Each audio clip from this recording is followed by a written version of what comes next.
Estamos aqui para dar voz ao povo, em defesa dos cidadãos, pela dignidade humana. Todos temos deveres, mas também todos temos direitos. Será que existe justiça? Isto é o povo a falar.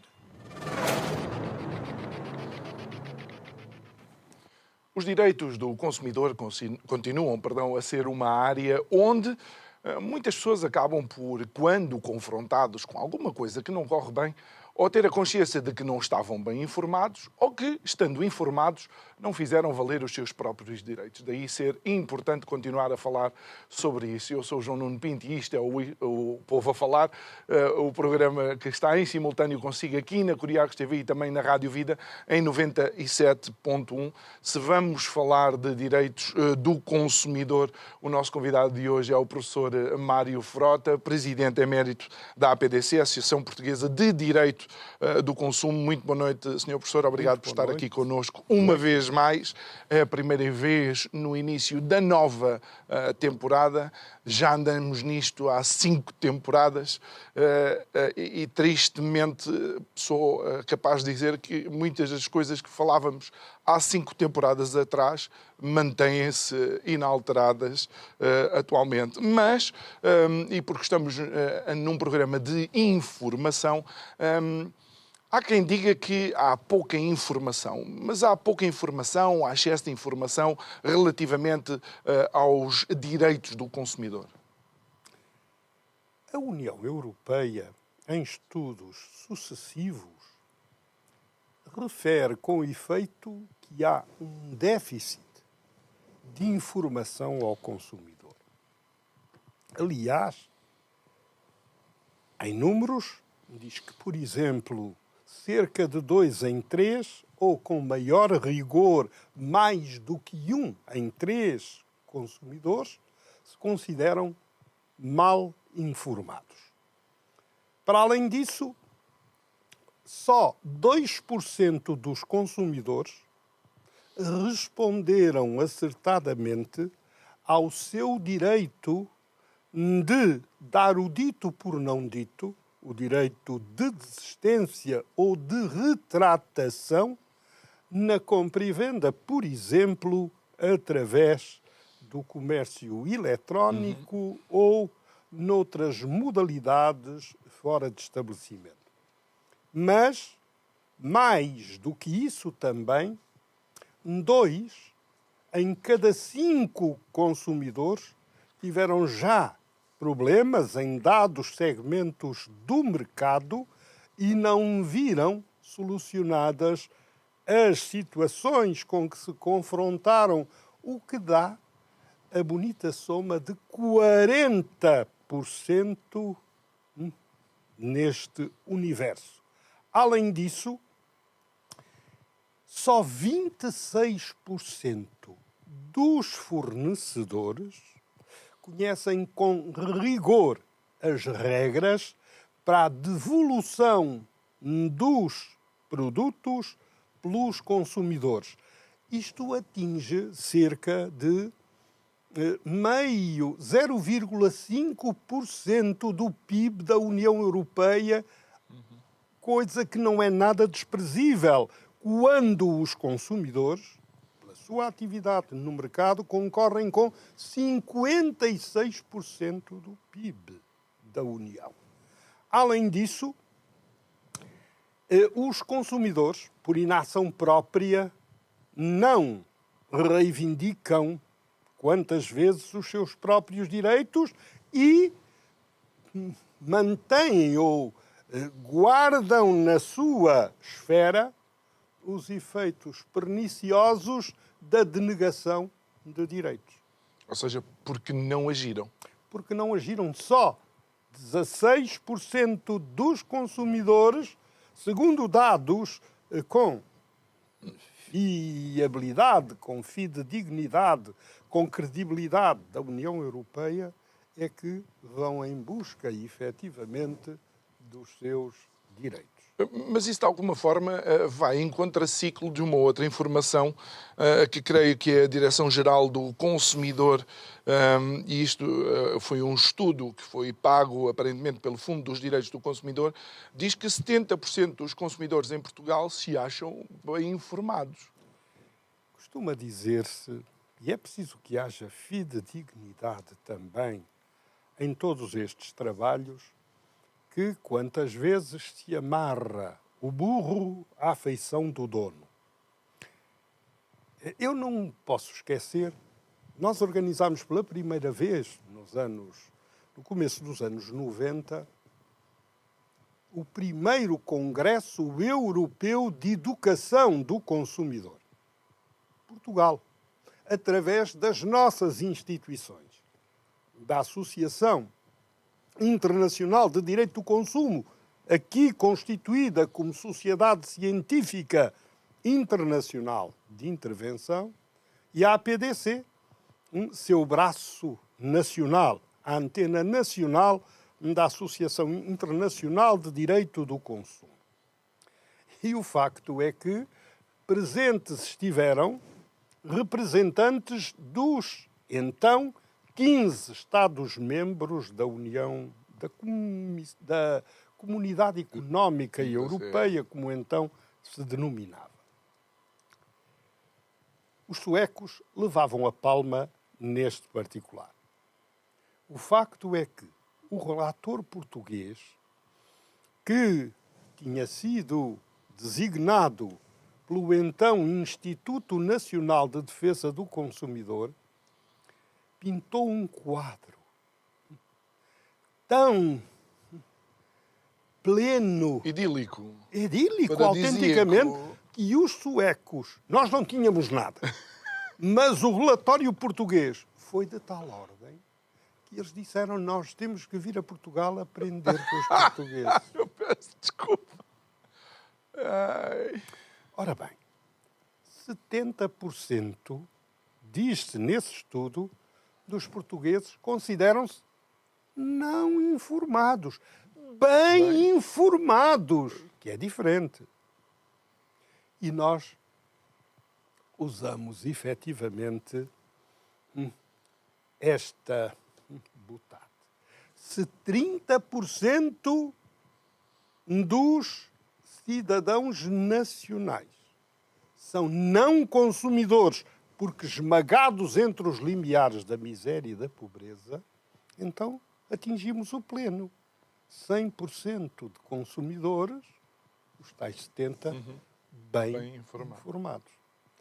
Mas e o que é pior, ou haver aqui uma ponta de verdade, um rasto de verdade, é que 89,5% dos fornecedores também se consideram bem informados acerca dos direitos dos consumidores. E nós perguntamos-nos, por que razão é que há uma litigância tamanha, por que razão é que há uma denegação permanente dos direitos dos consumidores, se os fornecedores conhecem em plenitude a Carta de Direitos que exorna o Estatuto dos Consumidores. Porque aqui há um aumento de queixas em determinados setores, e já lá vamos a um, muito especificamente, que inclusive acaba por atabalhoar ou mesmo...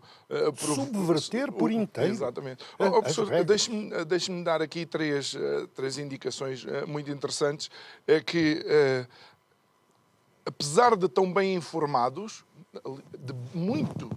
de bem informados, não é? Em Portugal não vemos campanhas relativamente a isso. Em Portugal não existe nos serviços municipais de informação ao consumidor, nem tampouco programas nos canais de comunicação que pertencem ao Estado dirigidos para o consumidor. É facto. Repare, a despeito de, em cada uma das diretivas, leis europeias que, para valer, em princípio, em território nacional, carecem de transposição, isto é, têm de ser convertidas em lei nacional para valer isto, para além de outras discussões acerca do efeito imediato da disciplina nelas contida em cada um dos Estados-membros, para além disso, ou seja, cada uma das diretivas se preocupa com um preceito específico, segundo o qual deve ser envidado esforço das entidades nacionais para que, de cada vez que haja uma alteração às normas do seu estatuto, essa informação seja levada aos consumidores para que saibam em que lei vivem. O curioso é que não há campanhas dessas. Eu abro aqui um parênteses para dizer que havia uma esperança enorme na indigitação do Dr. Pedro Portugal Gaspar, antigo inspetor-geral da ASAI, da Autoridade de Segurança Económica e do Segurança Alimentar e Económica,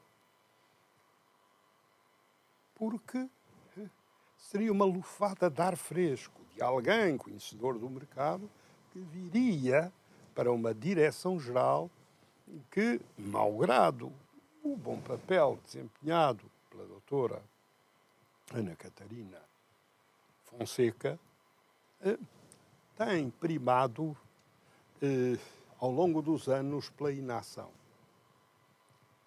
O doutor Pedro Portugal Gaspar foi desviado para funções de uma grande relevância, como as da AIMA, da Agência de Inovação e Modernização Administrativa, em princípios de agosto. Esteve 9 meses na função, na de Diretor-Geral do Consumidor, e com isso nós perdemos uma enorme oportunidade para renovar aquilo que a Direção-Geral poderia dar aos consumidores em Portugal. Praticamente não teve tempo para implementar as mudanças. Perdeu a Direção-Geral, ganhou efetivamente essa extensa e complexa área da imigração, porque ele recebeu cerca de 500 mil de processos relativamente aos quais se terá de desembrulhar. E nós, por cá, todos bem, diria o outro. O estranho é que não haja políticas. Eu não sei se este governo durará muito ou durará pouco, mas há um desimportamento absoluto relativamente à política de consumidores. O seu programa reflete isso. O programa anterior, que era péssimo, ainda tinha para lá umas reproduções da Agenda Europeia do Consumidor, o que não faria qualquer sentido, porque essa imperativamente tem de ser imposto aos Estados-membros. E o pretenso programa do atual governo é de uma pobreza franciscana. Mas, enquanto isso, as situações concretas de atropelo dos direitos do consumidor ocorrem cotidianamente. E, nomeadamente, a nível dos contratos de comunicações eletrónicas, porque, tal como o menu de um qualquer restaurante chinês, se me permitirem, é extenso também o menu de contratos com os quais o consumidor é confrontado, alguns deles, sem nunca sequer ter anuído a tal contrato. Aliás, dizia-se que Portugal era o país dos 3 Fs, não é? Fado, futebol e Fátima. Pois nós aqui estamos nos contratos dos 6 Fs. São os contratos falsificados, os contratos fraudulentos, os contratos forjados, os contratos forçados, os contratos funcionalmente ligados e os contratos com farta faturação. façamos uma análise muito breve destas situações, isto no domínio das comunicações eletrónicas, manifestamente reconhecido pela Autoridade Nacional de Comunicações, que é a entidade reguladora. Contratos falsificados. Há pessoas que se confrontam com a existência de contratos que nunca firmaram, cujos termos jamais aceitaram, que, curiosamente, nem viram um hipotético agente de uma qualquer empresa de comunicações eletrónicas e que depois se confrontam com faturas de valores inenarráveis em juízo quando são surpreendidas. Contratos falsificados, autênticos casos de polícia. Mas também há contratos fraudulentos. Os contratos fraudulentos são aqueles... Contava-me um antigo vice-presidente, o saudoso Amadeu, que era o homem do Mirandum, do Mirandês, que, de certa feita, a mãe telefona-lhe a dizer: olha, fui levantar a pensão aos Correios, estava lá alguém, isto em Miranda do Douro, e obrigaram-me a assinar um contrato que vou pagar mais, mas dizem-me que tenho mais garantias. A senhora tinha o telefone fixo, por exemplo, para comunicar com o filho qualquer normalidade. Não tinha quaisquer outras ligações. Impuseram-lhe um pacote enormíssimo, e é o que vêm fazendo designadamente a idosos que são contactados, idosos isolados, e que se vêem abraços com situações deste estilo.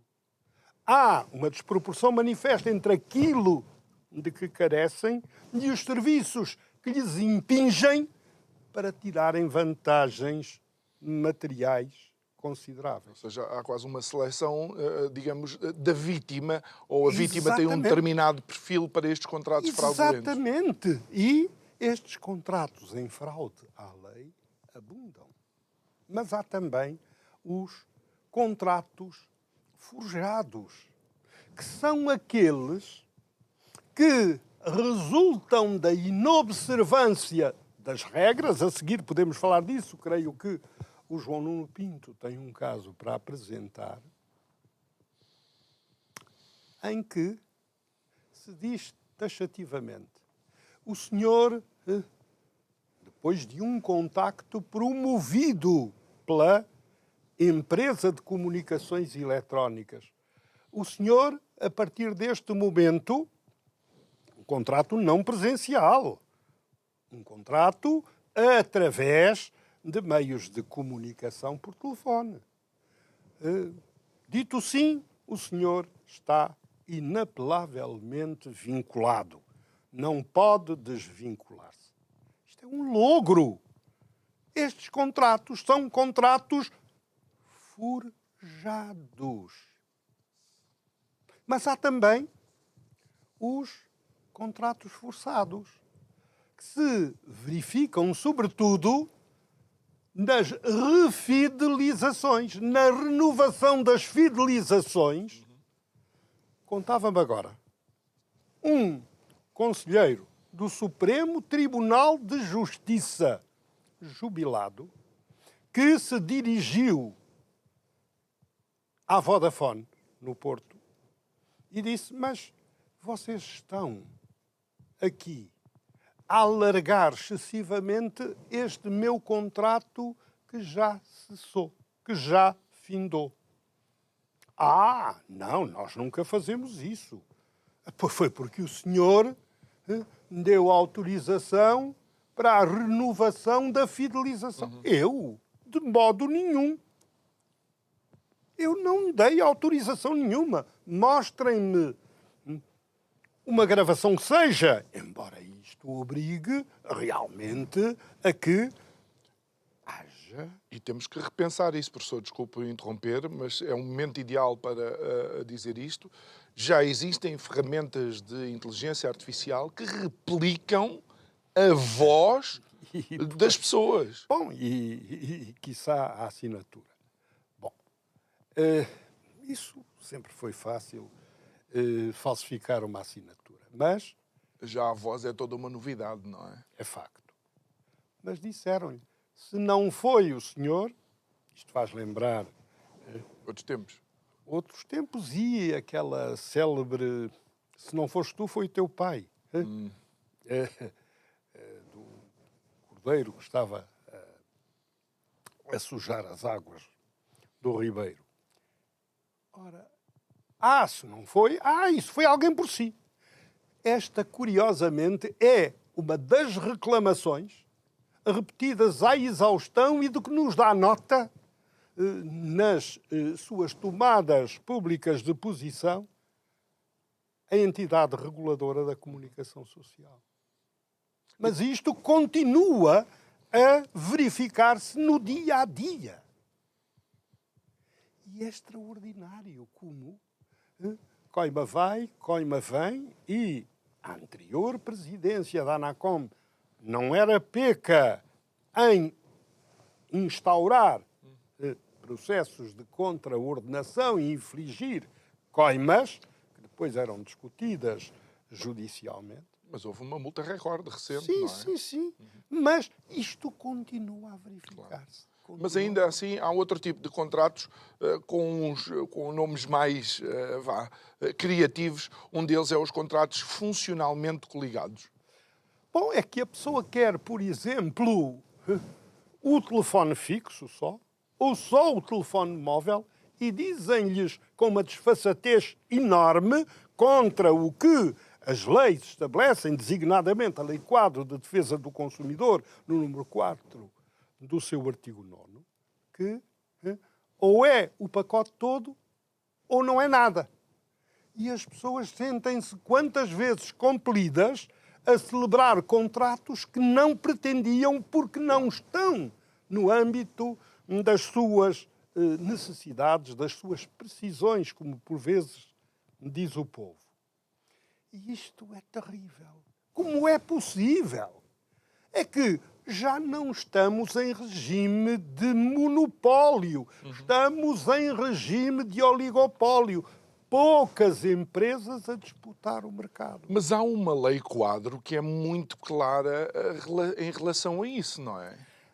Absolutamente. Em que ninguém pode. Os brasileiros chamam-lhes contratos casados, proibidos. O seu Código de Defesa do Consumidor refere-o imperativamente. O artigo 9º da Lei Quadro de Defesa do Consumidor, sob a epígrafe Proteção dos Interesses Económicos, estabelece-o inequivocamente. Ninguém pode celebrar um outro contrato para que aquele que pretendia se torne efetivo. Ninguém pode. Isto é uma violência sobre a bolsa do consumidor. É uma violência sobre o espírito do consumidor. É o coartar de vontades. É o deixar a pessoa amarrada. Vais celebrar este contrato porque, sem isso, não tens acesso àquele contrato que pretendias celebrar. Exatamente. E depois há os outros. Faturação farta. Olha, a Fernanda Câncio, há não muito tempo, foi conferir as faturas das telecomunicações também. Uma senhora de provectidade, dos seus 88 anos. E o que aconteceu? Aconteceu esta coisa muito simples. Havia valores que eram inscritos na fatura, autênticas parcelas, que se tratava de serviços de valor acrescentado que não tinham sido solicitados, não tinham sido requeridos, e eu lembro aqui, já aqui falámos por uma ou duas vezes, do célebre acórdão de 2 de fevereiro de 2022, subscrito pela conselheira Clara Sotomayor, em que diz-se que, em execução de sentença, essa ação movida contra a Vodafone por uma associação Citizens Advice, sediada em Gaia, que, por virtude de ter faturado serviços não requeridos, não solicitados pelos consumidores, terá de devolver, eventualmente, foram dados que nos chegaram, presumimos que fidedignos, 4 mil milhões de euros. Ponto é que os consumidores estejam atentos e tenham as faturas que lhes permitam habilitar-se ao reembolso desses valores de que tinham sido ilicitamente despojados. Portanto, este é o quadro em Portugal. E as pessoas normalmente não sabem. Aliás, aquele exemplo que eu já aqui trouxe uma vez, e não é demais, até porque, curiosamente, a professora Susana Almeida, presidente, e eu não estou a cometer nenhuma inconfidência, a professora Susana Almeida, presidente da APDC, Associação Portuguesa de Direito do Consumo, telefonava-me há dias. Professor, como é possível estarmos sujeitos a roaming no estrangeiro, portanto, fora do espaço económico europeu, por chamadas que nem sequer atendemos? Nem sequer atendemos. Eu disse, não se lembra da minha última estada no Brasil, em que fui também fustigado. Eu não atendia às chamadas e debitavam-me a mel 11 euros, 50 euros. Chamadas que eu não atendia sequer. E eu disse, não se lembra de um artigo que eu escrevi, assaltado no Brasil pela mel? Lembro-me perfeitamente, mas o facto é que isto está a ocorrer com uma frequência extraordinária. E eu disse-lhe, não se lembra daquele exemplo modular, passa a aparente redundância, que eu apresentava? Um belo dia, eu estava muito distante do telefone, não tinha tocado no telefone, nem ninguém por mim, nem ninguém autonomamente, e uma chamada, uma mensagem. A chamada que acaba de fazer está fora do pacote e custa 1,34 € mais IVA. E eu fiz as contas simples. Para um universo de 5 milhões de consumidores ou de clientes, 1,34 € por distração, uma vez por mês, faz a bonita soma de 80 milhões e 400 mil euros arrecadados ilicitamente pela empresa de que se trata, no caso, a Mel. E depois eu dizia, bom, mas é que de tudo isto também sai a ganhar o Estado. Porquê? Porque vai buscar 23% sobre esse valor. Façam-lhe as contas, como dizia o outro. É só fazer as contas. É só fazer as contas. Professor, por outro lado, muitas vezes nós achamos que, e talvez ingenuamente, ou já não tanto, que os agentes económicos são entidades de seriedade. Eu quero só ler aqui rapidamente um testemunho que está relacionado com um contrato telefónico. Não são comunicações eletrónicas, mas tem a ver com a eletricidade. E então é alguém da Maia que foi contactado por uma empresa de eletricidade a partir de um call center. A pessoa mostrou-se interessada, uma vez que, segundo ela, pouparia cerca de 30 euros por mês. Imediatamente foi proposto que se podia já ficar contratualizado, bastava ouvir a leitura do contrato e dizer sim no final da chamada. A pessoa com toda a validez e com toda a cuidade mental, a pessoa disse, não me leva a mal, mas como é que eu tenho a certeza que você está a ler tudo aquilo que está no contrato? Ao que, do lado lá do telefone, foi respondido já com alguma arrogância, não, mas é assim que as coisas se fazem. E a pergunta é se realmente é legal que se subscrevam estes contratos telefonicamente. Pois não é. E a senhora, ao que parece, terá dito as regras são assim porque são as regras da empresa. E nós perguntamos-nos, mas então nós subordinamos-nos às regras da empresa? Ou às leis da República? Que muitas vezes são influenciadas, como no caso, pelas leis da República Maior, que é a União Europeia, ainda que dela façam parte algumas monarquias.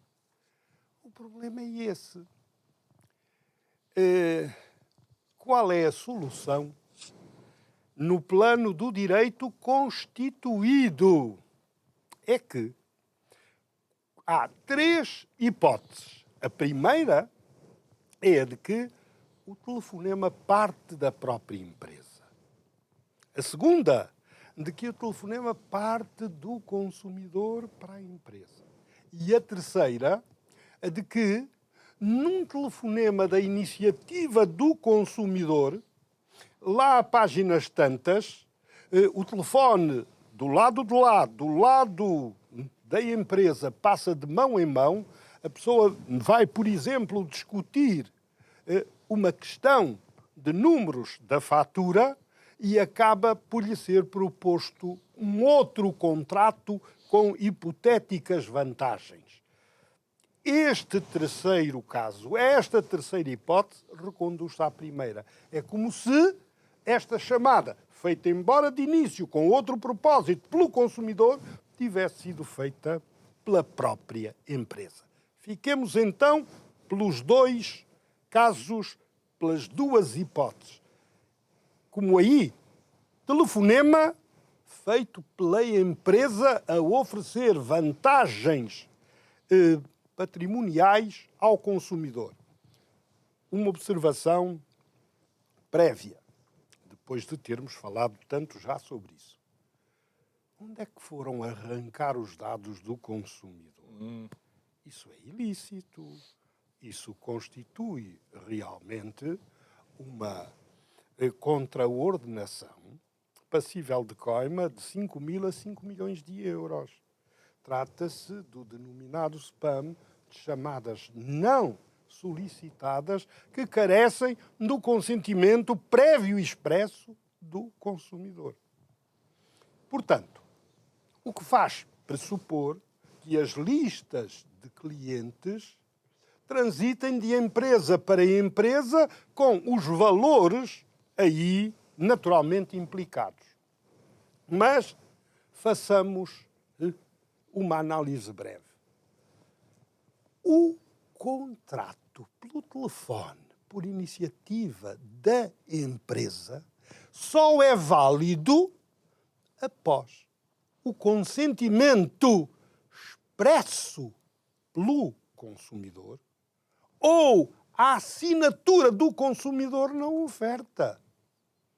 Isto pressupõe que o consumidor receba previamente todo o clausulado que se inteire, cláusula a cláusula, do que consta do contrato a que vai ficar obrigado para dar o seu assentimento, para dar o seu consentimento expresso, a sua assinatura na oferta que lhe faz o operador económico.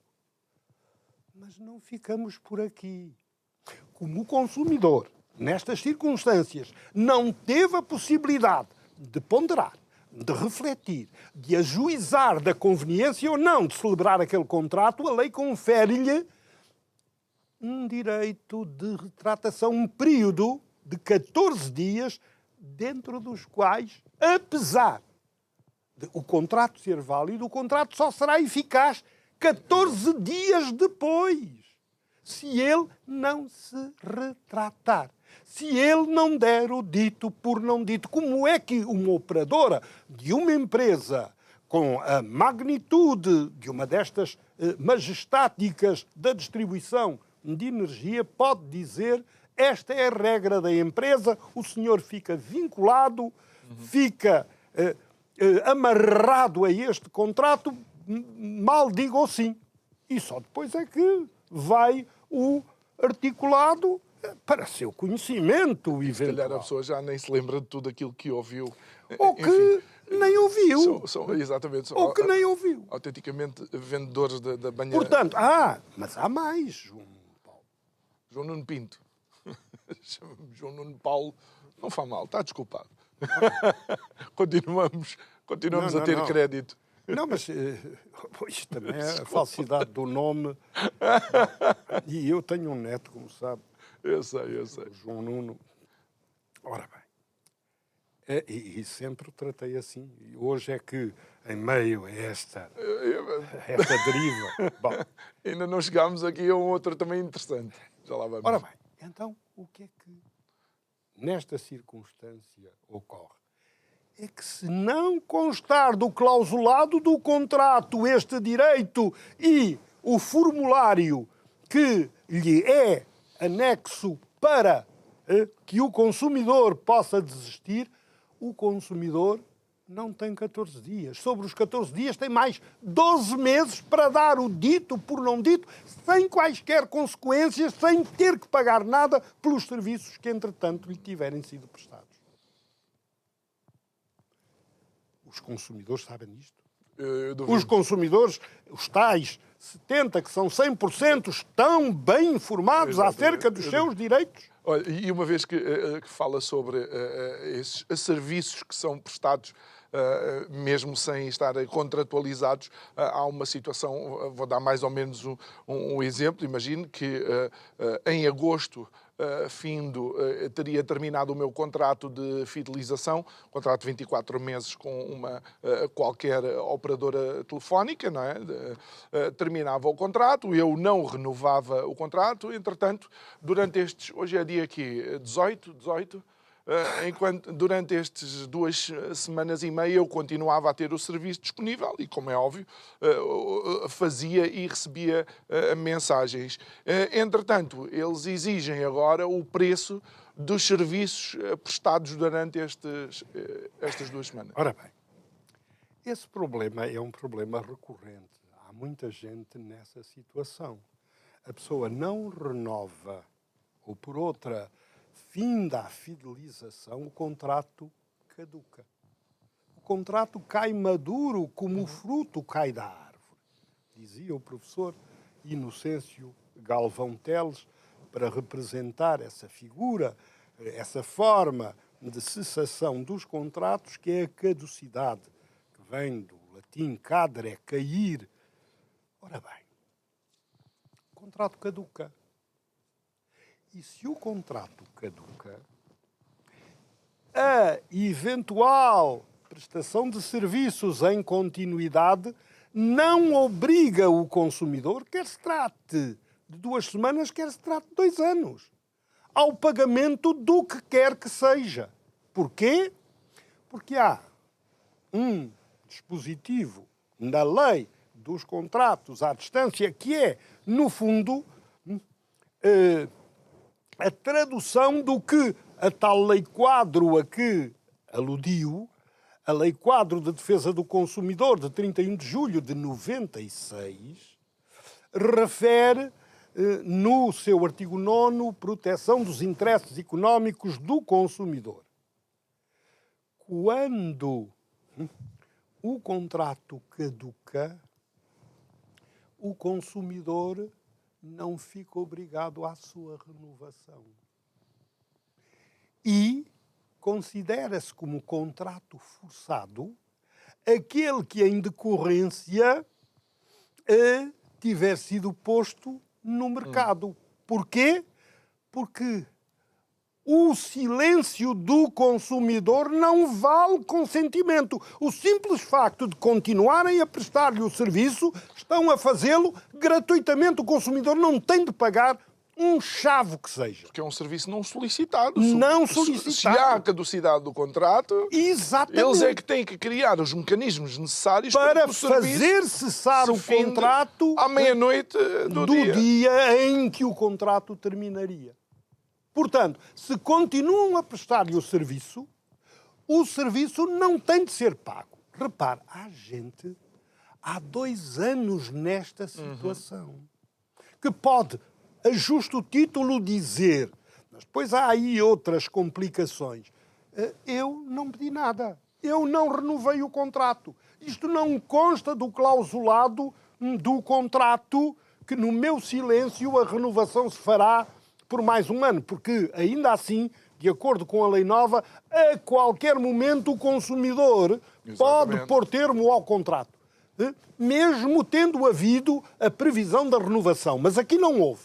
Não há qualquer previsão de renovação. Sim, nos termos essa foi do outra contrato. batalha, não é? Estas fidelizações longas. Ora bem, desde 2016, Exatamente. por aí fora, e agora na lei em vigor.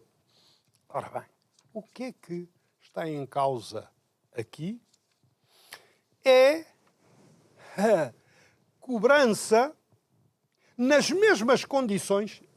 Veja, se os equipamentos se mantivessem e se houvesse uma renovação válida, lícita, o que é que aconteceria? Tinha de haver uma redução, porque aqueles equipamentos já estavam amortizados durante o período de 24 meses, por exemplo, ou de 12 meses, em que o contrato durava. E não. Mas, no rigor da lei, estes 2 anos, aquilo que o consumidor, por falta de informação, por falta de conhecimento, pagou, tem de lhe ser devolvido na íntegra, com os juros de mora acoplados ao montante devido. Na íntegra. Isto é o que está no rigor da lei. Ponto é saber se as circunstâncias levam a isso. As pessoas ignoram. E este exemplo é frisante. E reflete realmente a ignorância que por aí vai. E lá está, é contrastante com as percentagens de consumidores bem informados. Olha, relativamente ainda a outra situação que acontece com alguma frequência, que é a prescrição de dívidas, deixe-me contar aqui um pequeno testemunho, uma senhora que, no caso, nunca teve nenhum serviço da Mel, nunca contratou com a empresa. A empresa entrou em contacto com ela para pagar 2.547 euros de dívidas em atraso. Realmente ela, surpreendida, telefonou para tentar saber a que é que respeitava a tal montante, uma vez que nunca tinha tido contrato com a Mel, ao que recebeu a resposta de que eram serviços que tinham sido prestados pela antiga PT, quando ela era cliente da empresa que detinha o monopólio das comunicações em Portugal. Não sei se é para rir, se é para chorar. O que esta gente tem é uma imaginação delirante. E nós interrogamo-nos. Não há aqui algo de ficção nisto? Não, as pessoas estão identificadas. Os valores são aqueles que foram apresentados. E o que é facto é que, ainda que se tratasse de um contrato a que se ligara à empresa, isso é Mel, não é? Pois, porque a Mel é que sucedeu na titularidade da Portugal Telecom, da PT. Ainda que se tratasse de um contrato em vigor, o consumidor desfruta de um período de prescrição de dívidas de 6 meses contados do fornecimento do serviço ou da sua prestação. Portanto, 6 meses após a data da fatura regular, que é apresentada ao consumidor, essa dívida deixa de ser judicialmente exigível.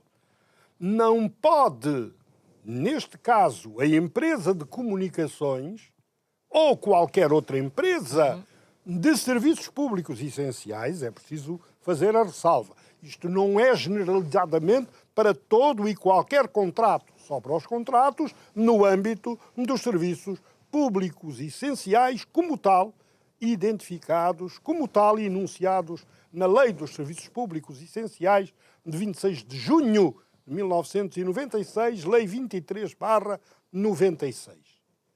Ora, 6 meses depois, remanesce, ou seja, fica uma mera obrigação natural. Se o consumidor quiser pagar, paga e não pode vir a repetir o indevido. Quer isto significar, não pode pedir a devolução daquilo que pagou, porque se entende que é um ato de justiça. Agora, por razões de segurança jurídica, 6 meses.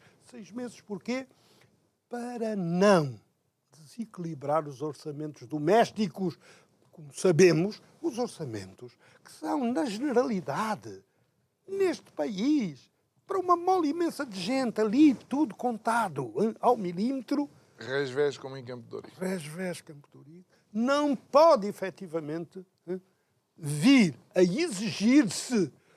Se, entretanto, a empresa exigir extrajudicialmente, ao consumidor cabe extrajudicialmente também, por carta, por mensagem, desde que fique com uma prova, dizer: essa dívida prescreveu. Essa dívida não pode ser exigível em tribunal. Portanto, eu não pago porque não contava já com essa dívida. Mas não há aqui também algum tipo de perversão, uma vez que a dívida era uma entidade legal que é diferente? Está aí um abuso manifesto. Se isso não for enquadrável em qualquer outro tipo legal de crime, sê-lo-á pelo menos no crime de especulação, previsto e punido pelo artigo 35 da Lei Penal do Consumo, com pena de prisão de 6 meses a 3 anos e multa não inferior a 100 dias, sendo que no limite a multa pode atingir os 500 euros dia. Mas isto, para além do mais, a prescrição é de 6 meses. E se eventualmente, arrogando-se a sucessão na titularidade da dívida, a atual empresa, a Mel, vier a propor uma ação, essa ação só pode ser proposta também em 6 meses. Se a prescrição tem de ser de conhecimento provocado, isto é o consumidor que a tem de invocar judicial ou extrajudicialmente na ação, na injunção, etc. Então, mas é interessante, porque assim significa, e estamos praticamente no último minuto, que há também uma caducidade do direito de ação. Uma caducidade exatamente do direito de ação. O direito de propor a ação caduca, cai em 6 meses. Se a ação for proposta ou a injunção for requerida, esta diligência oficial não tem sequência. Porquê? Porque ao Tribunal, nesta circunstância, cumpre conhecer oficiosamente da exceção. O Tribunal diz: esta ação naufraga, esta ação não prossegue, esta ação não tem ganho de causa, porque passaram 6 meses. E esses 6 meses da caducidade do direito de ação absorvem os 6 meses da prescrição. Ainda que o consumidor não invoque a prescrição, estes 6 meses arrumam com a prescrição de todo o modo, não prejudicando, antes beneficiando o consumidor. Muito bem, professor Mário Frota, muito obrigado. Com certeza quem assistir aos programas consigo ficará assim melhor informado e fará parte então da ainda ínfima percentagem de consumidores. Só para dizer, a televisão pública está obrigada desde 96 a fazê-lo? Não faz. Pergunta-se, porquê? Porque parece que falta um diploma regulamentar. Muito bem. Professor Mário Frota, muito obrigado por ter estado aqui consigo. Obrigado também por você nos acompanhar em mais Isto é o Povo a Falar. Amanhã vamos estar de volta para mais um programa. O resto de uma boa noite e obrigado mais uma vez.